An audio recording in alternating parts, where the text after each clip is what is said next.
Tādēļ par tēmu drošības kultūras veidošana mums stāstīs Digitālās drošības centra valdes loceklis Elvis Strazdiņš.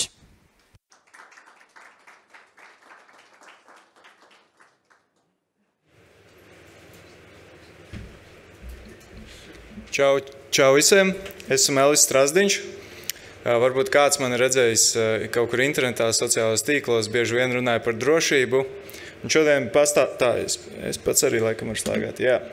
Šodien pastāstīšu jums kā darba devējiem par to, no kā būtu jāuzmanās uzņēmumiem, kādi ir tipiskie uzbrukumi. Vai jūs cietīsiet no visiem šiem uzbrukumiem? Pilnīgi noteikti nē, bet daļa, visticamāk lielākā daļa cietīs no kāda no šiem uzbrukumiem. Šie visi ir stāsti, ar mani regulāri sazinās dažādi krāpšanas upuri, dažādi uzbrukumu upuri un stāsta savu pieredzi. Gandrīz visi no šiem stāstiem būs reāli Latvijā bijuši uzbrukumi. Viena daļa būs skats uz nākotni un ārzem pieredzi, bet tā būs mazākā daļa. Pirmais ir, kad jūs iznīcināt kaut kādus datus, esiet uzmanīgi, kā jūs tos iznīcināt. Bija kāds uzņēmums Latvijā, kuriem atnāca e-pasts ar pieprasījumu izspiešanu samaksāt viņiem naudu. Jo izrādās, viņi pārvācoties uz jaunām telpām, bija visus savus klientu, principā tā bija veselības iestāde, un visu savu pacientu datus, slimību vēsturi, visu vienkārši izgāza miskastē. Un kāds bezpajumtnieks šos papīrus bija atradis, caur vienu bezpajumtnieku otro nonāca līdz juristam un izdomāja izspiest naudu par to. Ja viņi būtu bijuši gudrāki, tad tas varēja ļoti dramatisks seks radīt uzņēmumu. Un kāpēc es to stāstu?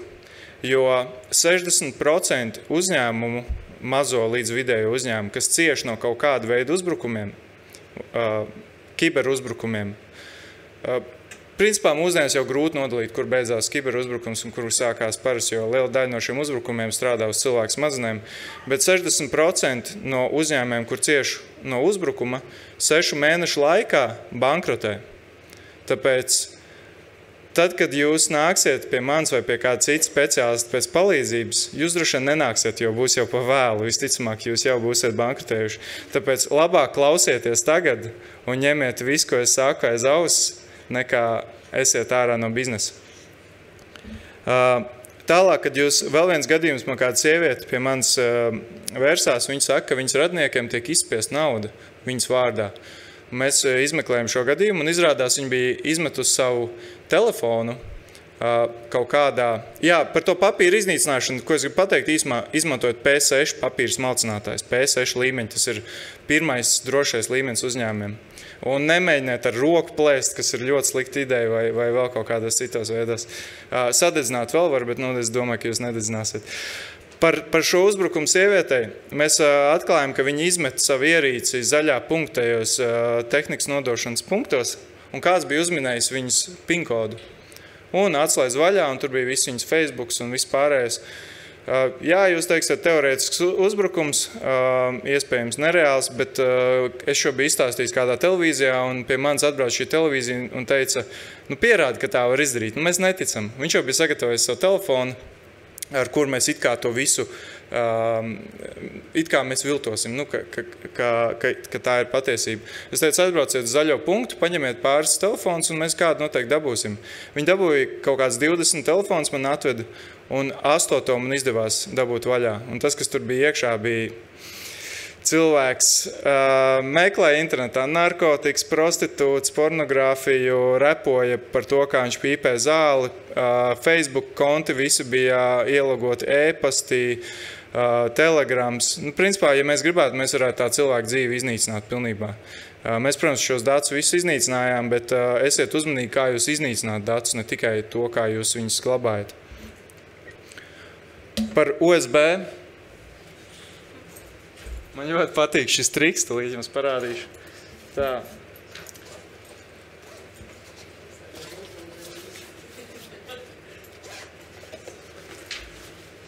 Šeit ir mana kastīte, kurā ir daudzas nelāgas lietas iekšā.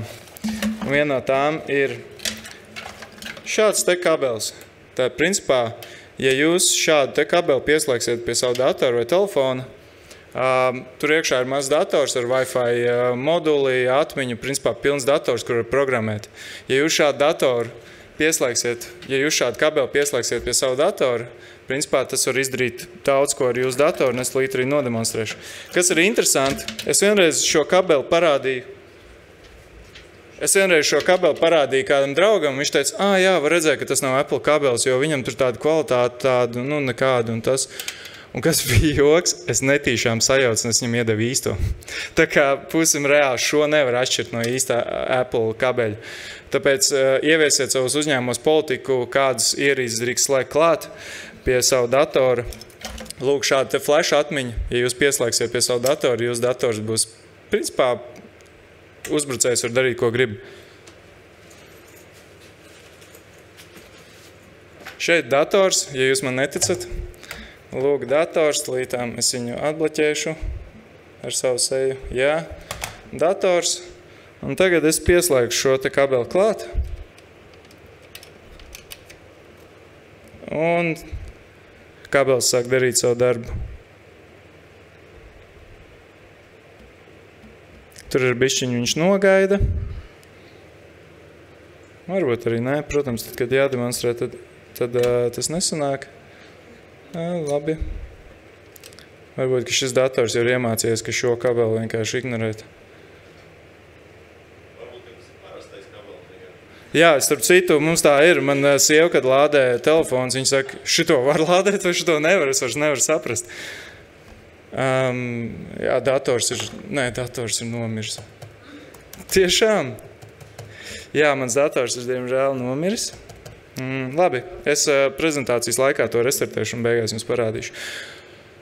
Par Wi-Fi routeriem savos, jā, tiešām tas pilnībā nomirs. Savos uzņēmumos nekad jā, īstenībā kabelis varbūt viņi nonāvēja, kas nav neticam.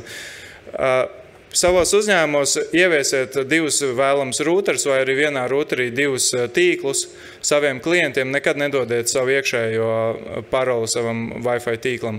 Vienmēr dodiet viņiem savu klientu paroli. Kāpēc?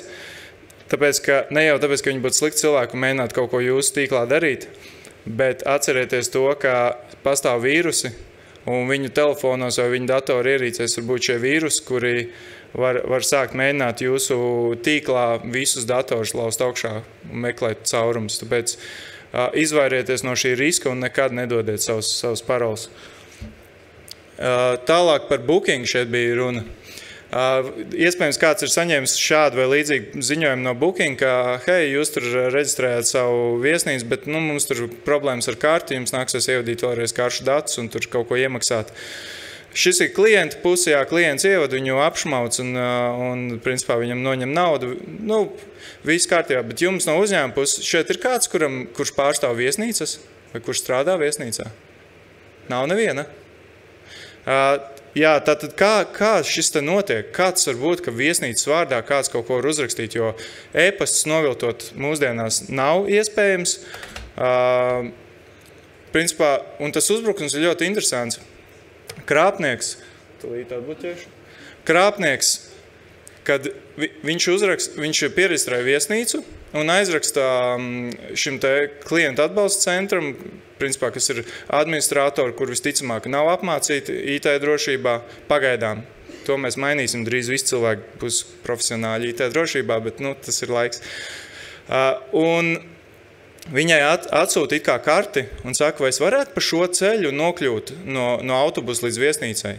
Un viņa atver e-pastu, atver to pielikumu un skatās, jā, šis ir pareizais ceļš, bet tas pielikums patiesībā bija vīrus, kas uzinstalēja uz viņas datoru ļaunatūru, kur sūtīja caur internetu visus taustiņus, ko viņi nospiež. Un viņi to nezināja gadu. Un šis ir tipisks piemērs. Tad, kad uzlauzīs jūsu uzņēmumu, nebūs nekādas sirēnas vai kāds zvans ar ļaunu balsi. Labdien, jūs esat uzlauzis. Tā nekad nenotiks. Jūs var gadiem neko neviens neteikt un visu laiku kaut kā vai zakt no jums datus vai, principā šis ir klasiskais piemērs datu zādzībā. Un Viens veids, kā izvairīties no tā, ir ieslēgt lockdown modu iPhone'ā. Androidā, katram Androidam ir cita funkcija, kā to izdarīt, bet iPhone'am tā ir viena. Un šī atslēgs daudz funkcijas, kā varētu jūsu kontu uzlauzt. Es pats to lietoju, man tas dzīvi īpaši nesabojā, vienīgais tas, ka īziņās nevarēs saites atvērt, no īziņām vai e-pastiem būs jākopē ar roku, ne, no e-pastiem iespējams var, bet katrā ziņā šī, ceļš, ja jūs esat uzņēmuma vadītājs, iesaku šo ieslēgt, būsiet daudz drošāks, jo jūs noteikti būsiet viens no mērķiem nākotnē uzbrukumiem. Vēl viens uzbrukums, kur hakeris neko neziņoja uzņēmumam, arī manā pieredzē, tātad uzlauza e-pasta kontu, jo netika izmantot 2-faktoru autentifikāciju, par to pastāstīšu vēlāk. Un es varu parādīt jums īstenībā, tagad ir ieslēdzies, iespraužam, šis arī viens no veidiem, kā nozagt paroli. Un, jā, redz, kur. Un tagad aizgāja, un jūsu dators ir uzlausts. Principā piespraužot vienu kabeli klāt, parādījās. Jā, šeit nevar redzēt, bet paziņojums jūsu dators tika uzlausts.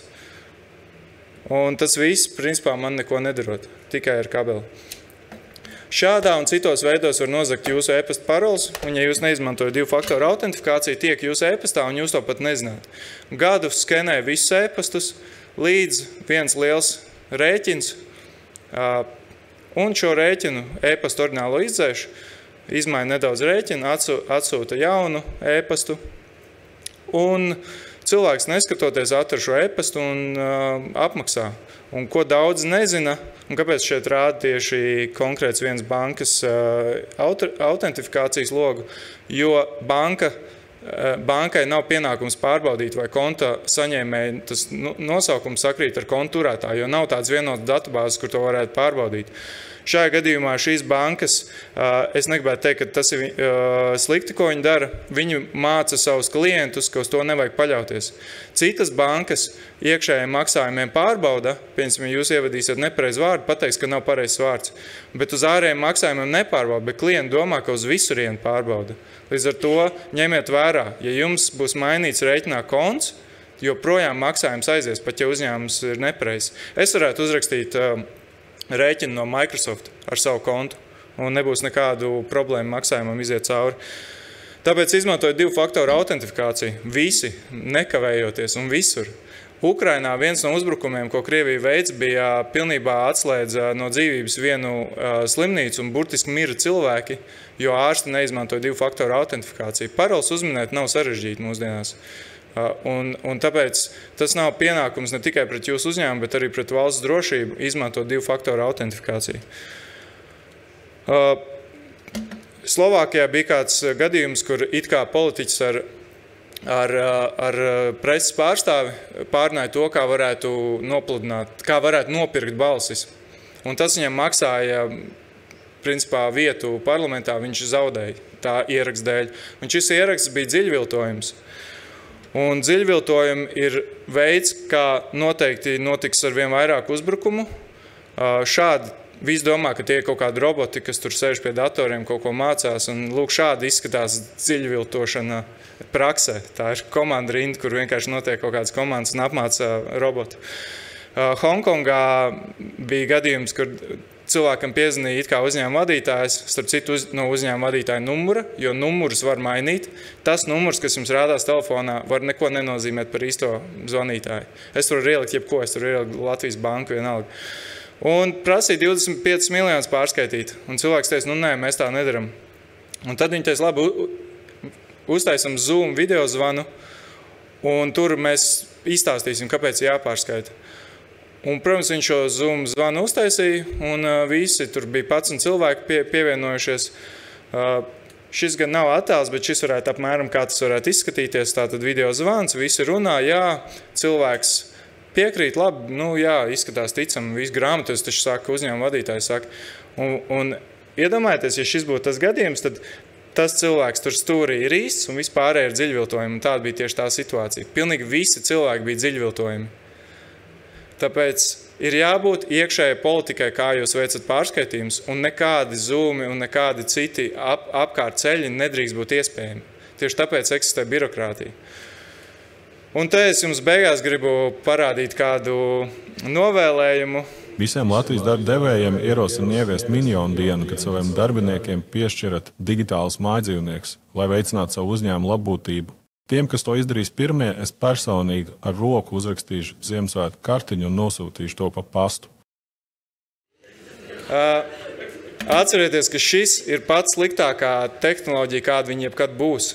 Šis ir pats pirmsākums. Jau šobrīd ir daudz realistiskāk dziļviltojumi, tāpēc esiet uzmanīgi. Šis bija Elvis Strazdiņš, un es ceru, ka jūs kaut ko iemācījāties.